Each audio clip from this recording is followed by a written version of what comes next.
After the TVC, print shoot naman. Medyo relax naman pag photoshoot compared sa TVC. Lalo na pag at ease ka na sa makakatrabaho mo. People you know who will never do wrong in their craft.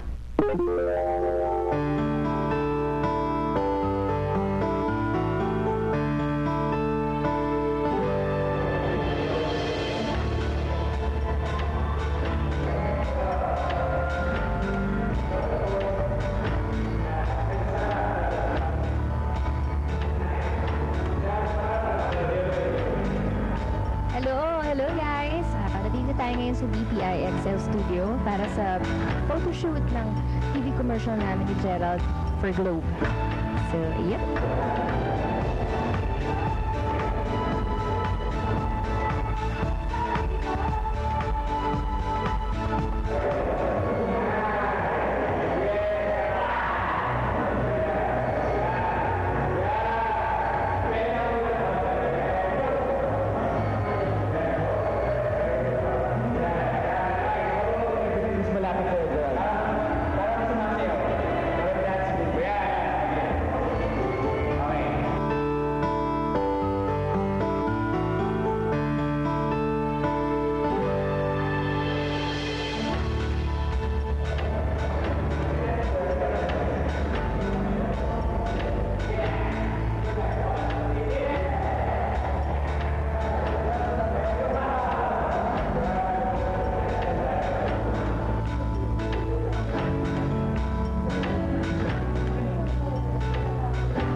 Actually, we're doing this for a library of shots para sa Globe.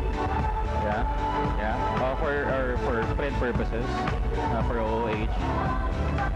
Kasi feeling namin parang sobrang bagay siya dun sa brand dahil yun nga, edgy siya, full of energy and parang idol kasi siya nung kabataan, who is actually our target market for Globe.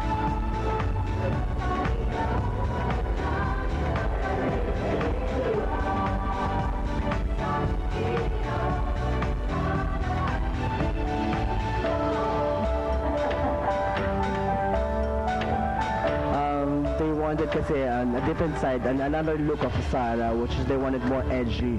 So medyo mas sophisticated on her normal.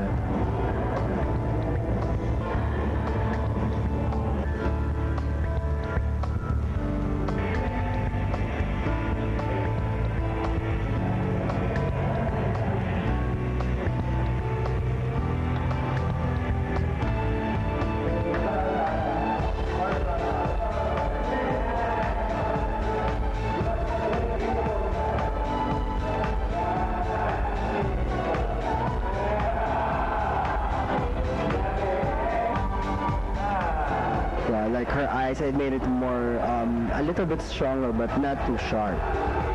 Okay, and then the hair, it's more on the big wave than the curls.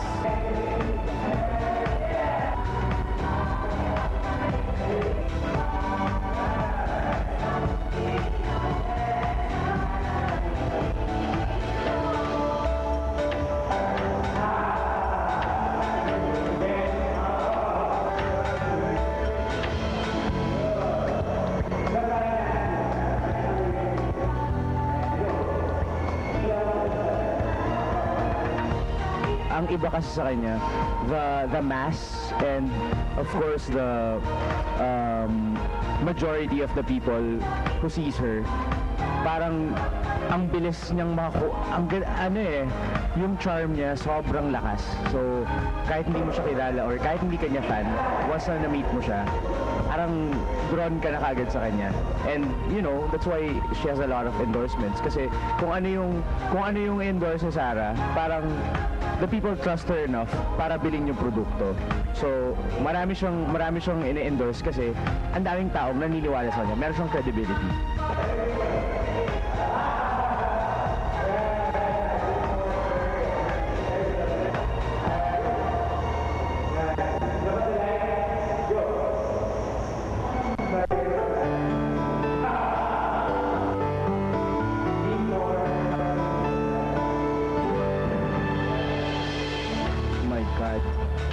I think she's almost perfect. I would not say she's perfect, because nobody is perfect, but she's almost perfect.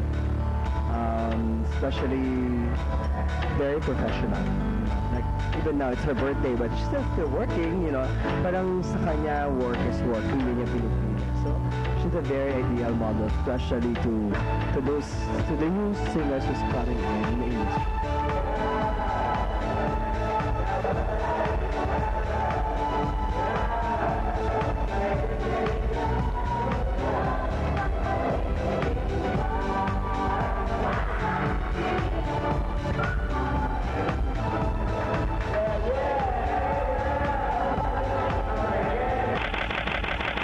Si Sir Jing yung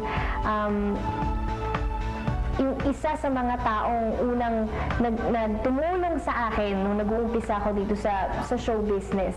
Sila nila Sir Jing, sila Sir Jay, sila Sir Rahul Laurel. Siya pa yung nagpahiram sa akin ng damit dun sa